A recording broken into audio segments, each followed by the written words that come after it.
नमस्कार मुलांनो, welcome back to YouTube channel. उद्या इंग्लिशचा पेपर आहे. टेन्शन आलंय, नर्वस फील होतंय. अजिबात लोड घेऊ नका. मराठीचा पेपर सोपा गेला ना, मग इंग्लिशचा पण पेपर नक्की सोपा जाईल. आपला सगळा पेपर हा टापटीप पाहिजे.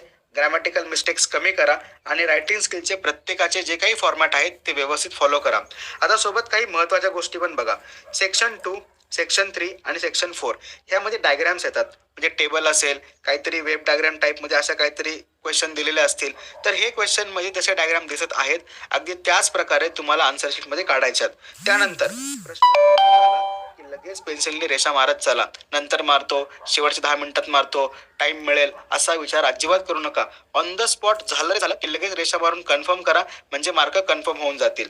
त्यानंतर प्रत्येक प्रश्न नीट वाचा, अजिबात घाई करू नका. स्पेशली सेक्शन 1 साठी लँग्वेज स्टडी, ते 10 मार्क आपल्या हक्काचे आहेत. व्यवस्थित टाइम द्या, प्रत्येक प्रश्न वाचा, समजून घ्या आणि नंतर उत्तर लिहा.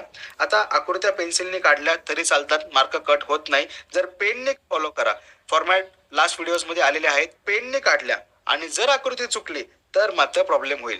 त्यामुळे पेन्सिलने काढा, अजिबात रिस्क घेऊ नका. नंतर रायटिंग स्किलचा जो काही फॉर्मॅट आहे तो पुरेपूर फॉलो करा. फॉर्मॅट लास्ट व्हिडिओज मध्ये आलेले आहेत. ते व्हिडिओ जर नसतील बघितले तर एक्झामला जाण्याच्या आधी ते व्हिडिओ नीट बघा. प्रत्येकाचा फॉर्मॅट नीट समजून घ्या, म्हणजे एक्झाम मध्ये नक्की फायदा होऊन जाईल. क्लिअर? चलो, आता पहिलं पेज हे कसं भरायचं हे तर समजलेलं आहे. पहिला पेपर हेही भरताना अजिबात घाई करू नका. 1A आणि नंतर हे सब क्वेश्चन आणि हे सब क्वेश्चनचे अजून सब क्वेश्चन झाले. मग हे लिहिताना आन्सर शीट मध्ये पण तसंच लिहायचं. बघा, पहिला क्वेश्चन, सब क्वेश्चन, नंतर क्वेश्चन, त्याचे सब क्वेश्चन, व्यवस्थित पुरेपूर मेन्शन करायचं.